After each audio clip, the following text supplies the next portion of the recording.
Lebih 100 pintu masuk negara dikawal kekang kemasukan warga asing.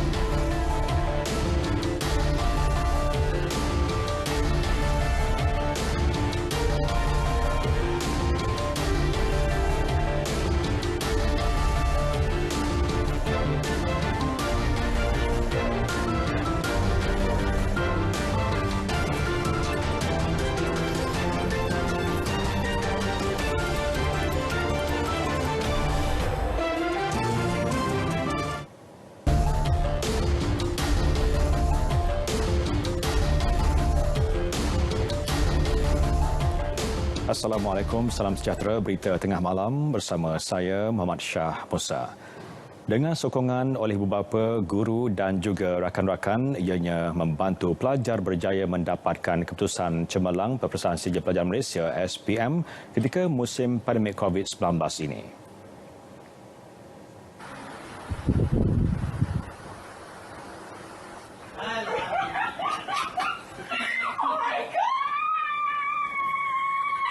Saya ingin mengucapkan ribuan terima kasih kepada semua guru-guru, kawan-kawan dan juga ibu saya kerana sentiasa menjadi pendorong terbaik. Never stop praying to Allah. Just tawakal and never lose hope nor be sad because Allah is the best of planners and He knows what's best for us. Jangan ponteng PDPR cikgu kerana sepanjang tahun 2020 dengan silibus yang tidak habis, PDPR merupakan satu proses yang mencabar untuk pembelajaran kami. Jadi kalau kita ponteng PDPR, memang akan tinggal maklumat yang sangat penting lah. Alhamdulillah, pagi tadi anak saya telah mendapat keputusan SPM untuk sesi 2020. Dengan keadaan pandemik yang berlaku sekarang, anak-anak dapat mengharungi cabaran pembelajaran di dalam norma baru. Which is pada saya adalah sesuatu yang amat mencabar because very few physical classes. Apa-apa pun, tahniah kepada semua pelajar dan terima kasih kepada guru-guru dan sekolah. Kemiskinan keluarga menjadi pendorong untuk Muhammad Ashmar Haikal Zamri memperoleh keputusan cemerlang 9A+ dalam peperiksaan SPM 2020. Pelajar Sekolah Menengah Sains Sultan Muhammad Jiwa Sungai Petani itu kematian ayah pada tahun 2015 akibat penyakit thalassemia. Manakala ibunya Syobita Yusof 42 tahun yang mengusahakan kantin hilang punca pendapatan akibat COVID-19. Muhammad Ashmar memperoleh keputusan 9A+ iaitu cemerlang tertinggi dalam subjek Bahasa Melayu, Bahasa Inggeris, Pendidikan Islam, Sejarah, Matematik, Matematik Tambahan, Fizik, Kimia dan Biologi. Menyedari hanya pendidikan dapat mengubah nasib keluarga, dia tekad untuk belajar bersungguh-sungguh biarpun terpaksa berdepan pelbagai kekangan akibat penularan COVID-19. Sesi pengajaran dan pembelajaran di rumah PDPR juga dilakukan sebaik mungkin walaupun kawasan rumah ibunya di Kampung Kasai Bandar Baharu mempunyai masalah internet. Sains. So, kalau boleh, daripada kecil memang saya ingin nak sama belajar dekat UK. So, kalau ada rezeki, insyaAllah di UK, and me specific skills in science. Kejayaan cemerlang Muhammad Ashmar Haikal mendapat perhatian Adun Bandar Baharu Datuk Nur Sabrina Mamat Nur yang berkunjung ke rumahnya. Datuk Nur Sabrina turut menghulurkan sumbangan bagi menghargai kecemerlangan Muhammad Ashmar. Di sekolah, Muhammad Ashmar Haikal sememangnya cemerlang dan sentiasa aktif dalam pelbagai aktiviti di sekolahnya. Pada tahun 2017, dia bersama dua lagi rakannya berjaya mengharumkan nama negara di peringkat antarabangsa apabila meraih anugerah pingat emas dalam pertandingan inovasi dan reka cipta di Taiwan. Syukur, gembira dan bangga itu luahan pelajar di Labuan apabila menerima keputusan Sijil Pelajaran Malaysia SPM hari ini. Meski berdepan kesukaran dan cabaran setelah berjuang bagi menduduki peperiksaan, keputusan yang diterima amat disyukuri. Dedikasi, usaha dan tawakal menjadi pemangkin semangat Nurul Hana Adliana Mazan mendapat 9A dalam keputusan SPM tahun ini meski berdepan cabaran penularan COVID-19. Pembelajaran secara tidak langsung merupakan cabaran yang paling besar bagi kami. Kami punya susah payah belajar ni, walaupun lama sampai 2 tahun, terbalas juga dengan keputusan yang cemerlang. Sementara itu, bagi Haikal Yazid Rizwan yang juga merupakan atlet Sukma Petang Labuan, keputusan yang diperoleh cukup baik walaupun berdepan situasi penularan COVID-19. Perasaan saya bercampur baur dengan rasa sedikit bangga sebab saya kecewa takut parents tak bangga dengan result. Ada huruf yang tidak dimau tapi still rasa bersyukurlah dapat result macam tu.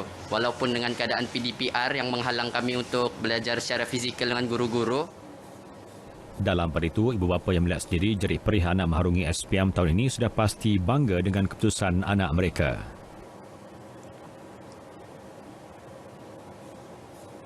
Pertama sekali memang saya cukup berbangga dengan keputusan yang dia dapatlah. Beliau dapat membagikan masa dengan baik untuk belajar demi masa depannya lah.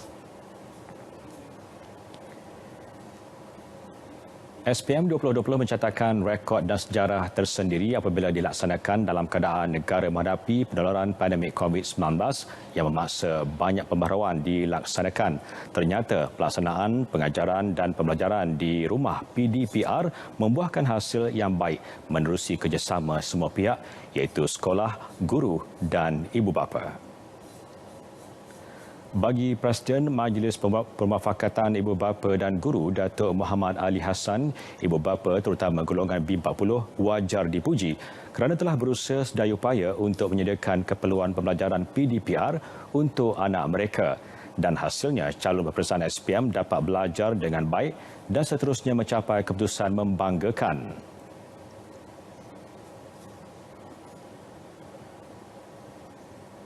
Dan mengucapkan sahabat semua pihak. Saya kira kejayaan mereka adalah kejayaan kita bersama. Sama-samalah kita tambahkan lagi sokongan dan motivasi untuk anak-anak kita maju ke depan dengan betul-betul menghayati pendidikan yang hendak dimanfaatkan untuk masa depan mereka. Dalam pada itu, Yang di-Pertua Majlis Guru Kaunseling Kebangsaan Ismail Hashim berkata walaupun negara dibelenggu COVID-19, ternyata situasi itu tidak menghalang guru untuk memberikan yang terbaik kepada pelajar melalui PDPR. Pelaksanaan PDPR yang diperkenalkan oleh Kementerian Pendidikan Malaysia sewaktu musim COVID-19 ini berkesan. Tahniah kepada guru-guru dan semua warga sekolah yang berusaha keras memastikan pembelajaran berterusan walaupun berada di rumah. Tambah Ismail, motivasi yang diberikan oleh guru, kaunseling dan kesungguhan seseorang pelajar juga faktor kejayaan mereka yang berdepan masalah ketika belajar secara PDPR.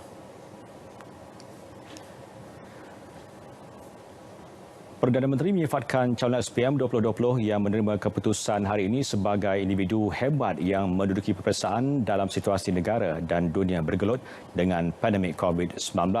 Tan Sri Muhyiddin Yassin menerusi hantaran Facebook berbangga dengan mereka yang berdepan cabaran berbeza berbanding tahun-tahun sebelumnya. Semua pelajar diuji dengan cabaran yang getir namun berbekalkan semangat serta keazaman tinggi. Dengan sokongan semua pihak, cabaran itu berjaya diharungi. Bagaimanapun, Tan Sri Muhyiddin menyatakan sekiranya keputusan yang diterima bukanlah seperti yang diharapkan, jangan sesekali berputus asa. Selain itu, beliau turut berterima kasih kepada ibu bapa dan guru-guru yang berhempas pulas berusaha bagi membantu pelajar mengharungi peperiksaan dalam masa mencabar ini. Ini kerana ibu bapa dan guru-guru berusaha berlipat kali ganda menerusi proses pembelajaran dan pengajaran PDPR yang penuh mencabar dalam suasana norma baharu. Beliau berpesan agar keputusan yang diterima menjadi penyuntik semangat untuk terus berusaha bagi memastikan kehidupan serta masa depan yang terjamin.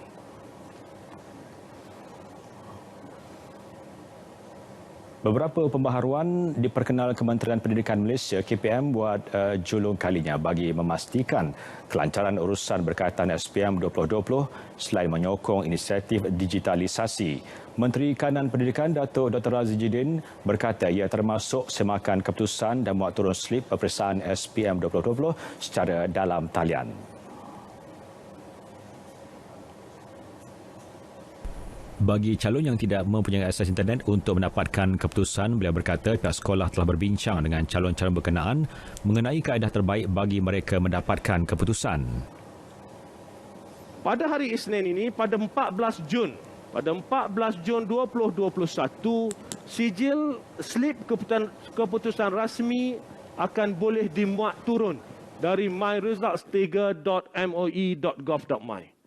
Slip ini adalah seperti mana slip-slip sebelum ini, di mana dia ada jata negara dan juga di bawah itu ada QR code untuk memudahkan rujukan. Selain itu, pemeriksaan skrip jawapan juga dilaksanakan secara dalam talian dan proses pengeluaran keputusan disingkatkan dari 90 hari kepada 76 hari. Pencetakan dan pengedaran sijil SPM dipercepat dari 6 bulan kepada 1 bulan dan ia dijangka akan diedarkan secara berperingkat bermula 10 Julai depan. Tentang calon layak sijil. Aksi Harimau Melaya, kelayakan Piala Dunia FIFA Qatar 2022 dan Piala Asia AFC China 2023. Malaysia bertemu Vietnam. Dicerdaskan oleh Extra Joss. Jom ngejos, Extra Joss cergas. Menolak vaksin mungkin kalau katakan boleh mendatangkan mudarat, maka dia sama macam kita membunuh diri. Hampir juga saya ditebuk leher, paru-paru saya dah tak boleh nak pump oksigen dekat seluruh badan. Saya terpaksa dipengsankan sekali lagi. COVID tu memang efek dia tu memang nauzubillah. Kalau boleh kita elak, kita elak.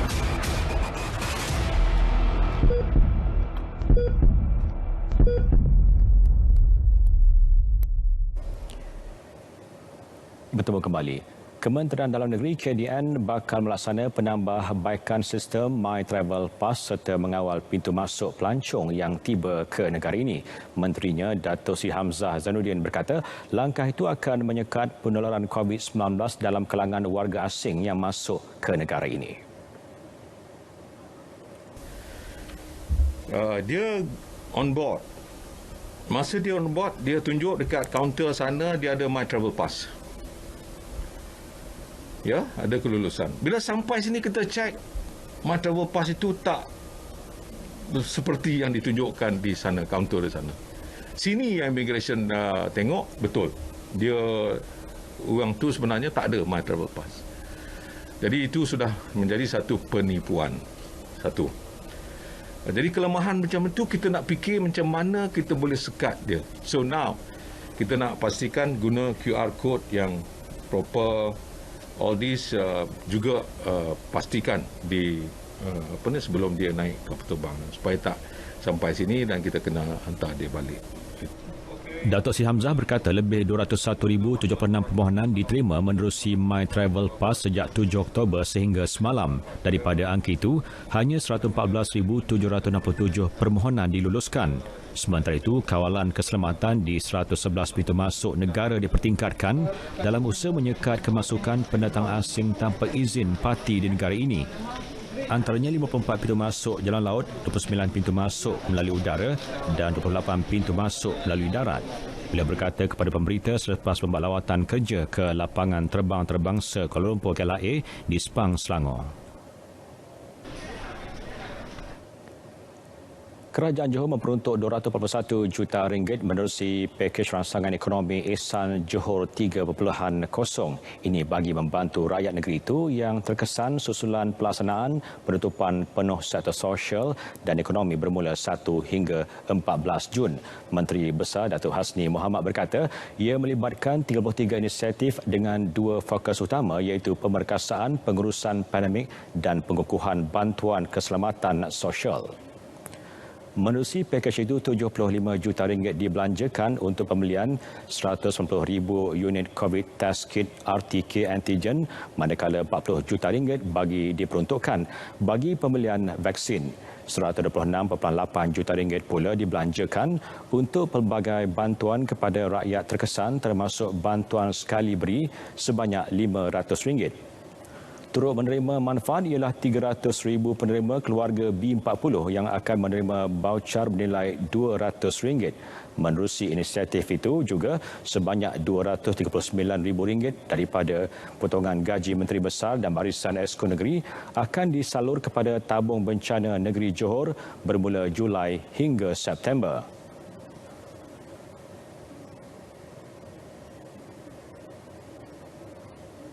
Secara keseluruhannya, pakej ransangan ekonomi Ehsan Johor 1.0, pakej ransangan ekonomi Ehsan Johor 2.0 dan pakej ransangan ekonomi Ehsan Johor 3.0.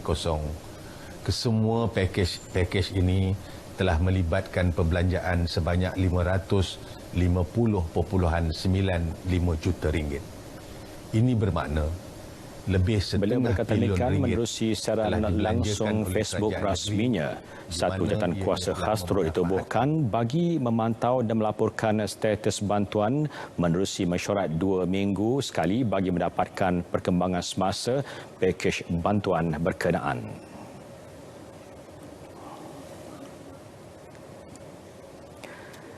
Tidak mengharapkan balasan dan mahu membantu sistem kesihatan negara. Ini niat sukarelawan Pusat Pemberian Vaksin PPV Kuala Lumpur Convention Centre KLCC. Wartawan Nurhela Razali berkesempatan bertemu sukarelawan yang bertindak sebagai pemudah cara urusan penyampaian vaksin. Salam sejahtera. Selamat datang ke Pusat Pemberian Vaksin KLCC Convention Centre.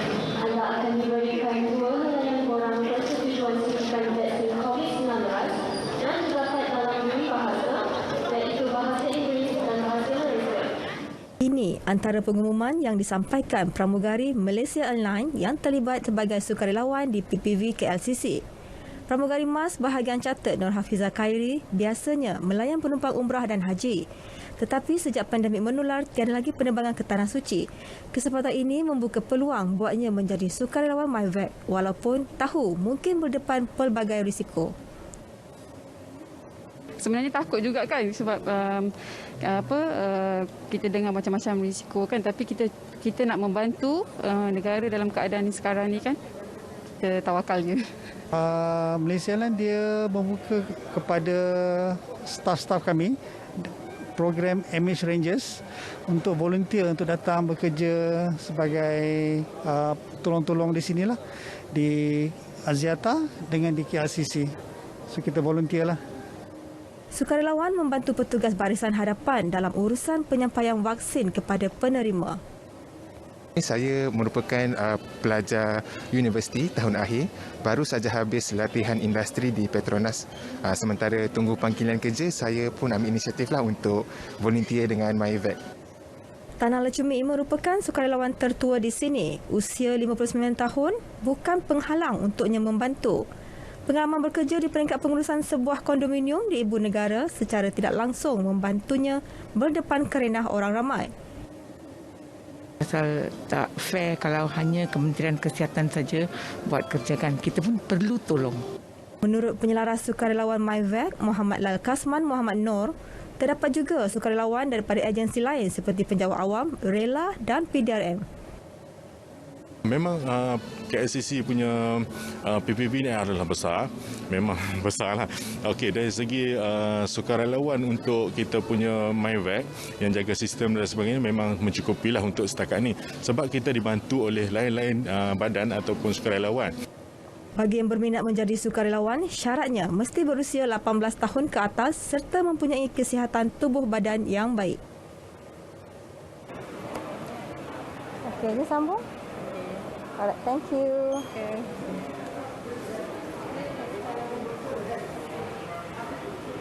Lokasi terbaru PPV yang terletak di Kuala Lumpur Convention Centre KLCC ini menempatkan seramai 80 sukarelawan daripada MyVac. Sukarelawan berfungsi dalam membantu petugas barisan hadapan bagi menguruskan penerima-penerima vaksin dengan lebih lancar dan terurus. Selain itu, penjaga-penjaga warga emas yang menerima vaksin tidak perlu risau untuk menghantar ibu dan ayah mereka untuk menghadiri menerima vaksin di sini kerana ia akan dibantu oleh para sukarelawan yang ada di sini termasuklah mendirikan kerusi roda. Rahila Razali, Berita RTM. Bekalan minyak masak di Negeri Sembilan mencukupi dan mudah diperolehi oleh peniaga dan pengguna. Tinjauan Seremban 2 mendapati bekalan minyak masak untuk kegunaan harian mencukupi dan terkawal. Rata-rata pengguna dan peniaga kecil-kecilan yang ditemui berpuas hati dengan bekalan minyak masak di Seremban.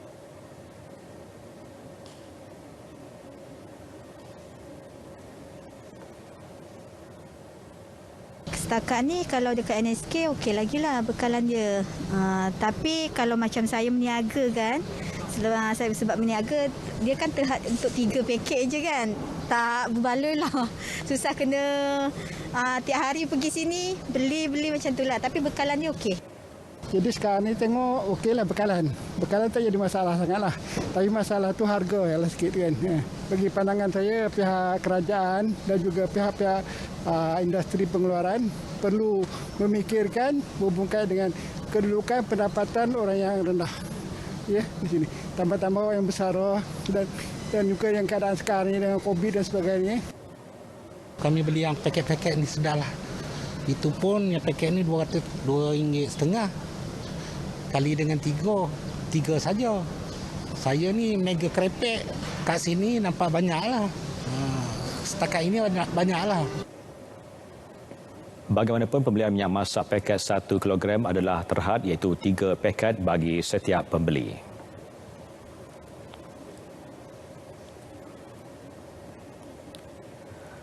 Kadar pengangguran bagi April 2021 turun kepada 4.6%.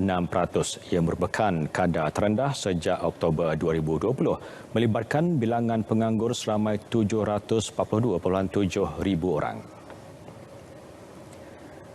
Ketua Perangkawan Malaysia Datuk Seri Dr. Muhammad Ozi Mahidin dalam satu kenyataan berkata tenaga buruh Malaysia pada bulan tersebut terus berada di landasan pemulihan. Ini berikutan pelaksanaan PKP pemulihan di kebanyakan negeri dan PKP bersyarat yang membenarkan lebih banyak aktiviti ekonomi beroperasi penuh dengan pematuhan yang lebih ketat. Dari segi penduduk pekerja mengikut sektor ekonomi, perkhidmatan mencatatkan tren meningkat pada bulan tersebut. Tren yang sama turut dilihat dalam sektor pembuatan dan pembinaan. Untuk tempoh akan datang, kedudukan pasaran buruh dijangka berdepan situasi mencabar. Ia susulan peningkatan kes harian serta sekatan perjalanan rentas negeri dan daerah. Bagaimanapun, pelbagai bantuan dan pakej rangsangan akan mengurangkan impak dan memulihkan kedudukan pasaran buruh.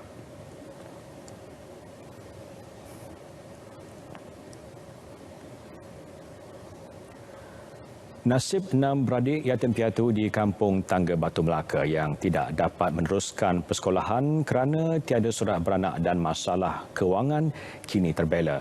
Kesemua mereka telah menerima sijil kelahiran daripada Jabatan Pendaftaran Negara yang disampaikan Ketua Menteri Datuk Seri Sulaiman Man Ali ketika mengadakan lawatan ke rumah 6 beradik berkenaan.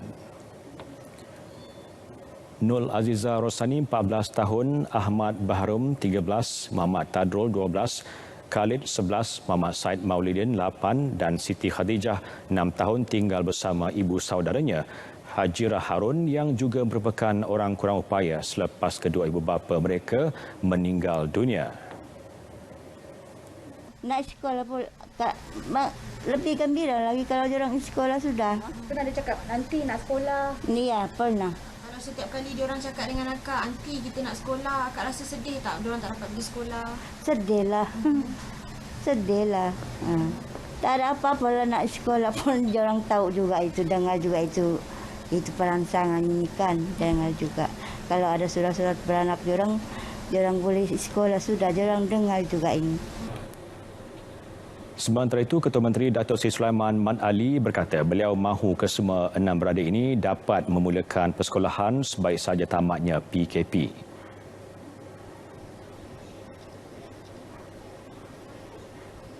Dan saya yakin dengan adanya sijil kelahiran ini, mereka ini semua tidak akan dapat menghadapi masalah, terutamanya dalam mendapatkan bantuan maupun pendidikan. Yang penting adalah pendidikan. Saya pun telah berusaha tadi dengan pihak LPM untuk mendapatkan rumah bagi 6 anak yatim ini. Ada beberapa rancangan atau cadangan yang diutarakan untuk mereka ini boleh mendapat rumah yang Pihaknya sudah memaklumkan kepada Jabatan Pendidikan Negeri agar menempatkan adik-beradik itu di sekolah berdekatan dengan kediaman mereka.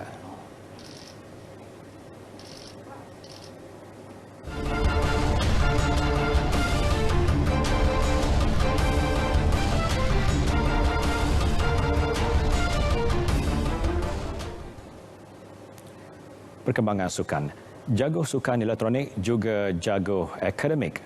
Itu yang boleh disifatkan terhadap atlet isukan negara Muhammad Muzaffar Zuhair Mustafa atau lebih dikenali dengan gelaran Camek. Camek berjaya melakar keputusan cemerlang dengan meraih 8A dalam Sijil Pelajaran Malaysia SPM 2020 yang diumum hari ini. Seperti yang kita semua tahu, hari ini keluarnya keputusan SPM 2020 dan Alhamdulillah saya berjaya mendapatkan keputusan straight A's iaitu 8A secara keseluruhan. Pertama sekali saya ingin merafakkan rasa kesyukuran kepada Allah Subhanahu Wa Taala di atas rezeki yang telah dikurniakan untuk saya mendapatkan keputusan yang baik ini. Selain itu, terima kasih juga kepada ibu bapa saya, ahli keluarga saya, rakan-rakan saya, guru-guru dan tidak lupa juga kepada sahabat e-sport saya serta sponsor-sponsor saya. Beliau menghargai sokongan berterusan yang diberikan terhadap karirnya sebagai penggiat sukan elektronik. Dalam pada itu, Camek terus memberi nasihat kepada peminat e-sukan agar mengasah bakat di saluran yang betul. Dan pesanan saya kepada adik-adik di luar sana yang ingin mencuburi bidang e-sukan seperti saya atau ingin menjadi pemain profesional, saya mencadangkan supaya anda menyertai banyak pertandingan untuk mengasah bakat anda. Selain itu, pentingnya juga untuk mengikuti saluran yang betul dan sentiasa berusaha, jangan berputus asa. Beliau berkata demikian secara eksklusif ketika dihubungi RTM. Camek pernah menjulang gelaran juara kejohanan FIFA peringkat kebangsaan dan menghuni kedudukan 100 pemain terbaik FUT Weekend League. Malaysia sah diberikan satu slot wildcard bagi sukan menembak ke Tamasya Sukan Olimpik Tokyo apabila penembak berpengalaman Nur Suryani Muhammad Taibi hampir pasti dipilih bagi membawa cabaran negara. Setiausaha Eksekutif Persatuan Kebangsaan Menembak Malaysia NSAM Hayati Syamsuri berkata pengesahan slot acara 50 meter rifle 3 position individu wanita tersebut diterima menerusi email kepada badan Indo itu semalam. Hayati berkata NSM telah mengesahkan untuk menghantar atlet bertanding dalam email balas kepada Persekutuan Menembak Antarabangsa ISSF dan akan bermesyuarat dalam masa terdekat bagi memuktamadkan pemilihan atlet. Jelasnya, berdasarkan situasi semasa, Nur Suryani yang mempamerkan konsistensi prestasi adalah calon paling tepat untuk ke Tokyo. Nur Suryani, 38 tahun, bakal membuat penampilan keduanya di Tamasya Sukan terbesar dunia itu sekiranya terpilih selepas mencuri tumpuan peminat sukan global pada Sukan Olimpik 2012 di London apabila bertanding meskipun sedang syarat mengandung 8 bulan. Sukan Olimpik Tokyo akan berlangsung dari 23 Julai hingga 8 Ogos. Pada edisi Sukan Olimpik 2016 di Rio de Janeiro, Brazil, Jonathan Wong yang beraksi dalam acara 10 meter air pistol individu lelaki menjadi atlet menembak tunggal negara bertanding pada edisi Tamasya itu.